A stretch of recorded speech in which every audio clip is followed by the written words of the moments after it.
कर्म करो और फल की इच्छा ना करो, तो फिर कर्म ही क्यों करो।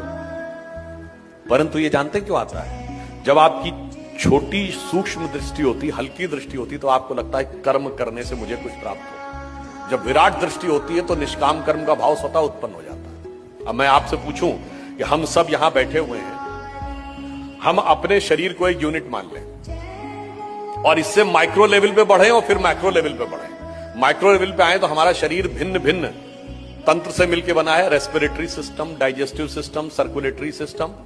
हमारी इच्छा से चल रहा है क्या? अपने सिस्टम से चल रहा है। हमारे शरीर के जितने तंत्र भिन्न भिन्न अंगों से बने, हार्ट, लिवर, किडनी, हमारी इच्छा से चल रहे हैं क्या? अपने नियम से चल रहे हैं। उसके अंदर जितने भी टिश्यूज हैं वो हमारे सिस्टम से, हमारी इच्छा से चल रहे हैं? नहीं।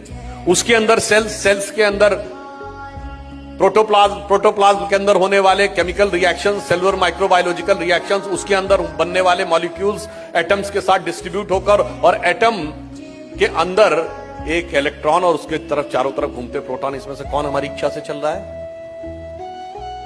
हमारी इच्छा से तो नहीं चल रहा है।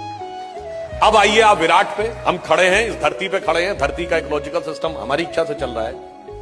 धरती अपनी एक्सिस पे घूम रही है, वो सूर्य के चारों तरफ घूम रही है। सूर्य गैलेक्सी, मिल्की वे उसके सेंटर पे घूम रहा है। बिग बैंग तक आप मल्टी यूनिवर्स तक चले जाइए, हमारी इच्छा से है क्या? नहीं। तो इसका अर्थ क्या हुआ? जब संपूर्ण सृष्टि के क्रम में हमारा नियंत्रण परिणाम पर नहीं है, हमारा नियंत्रण केवल कर्तव्य पर है। इसलिए जिस भी स्थान पर जो भी भूमिका ईश्वर ने दी है, यदि आप इस विराट सत्य को समझ पाएंगे तो आपके मन में स्वतः निष्काम कर्म का भाव उत्पन्न हो जाएगा कि मुझे अपना कर्तव्य करना है, बाकी इस विराट सृष्टि क्रम को चलाने वाला ईश्वर स्वतः हमें उसका उपयुक्त फल देगा।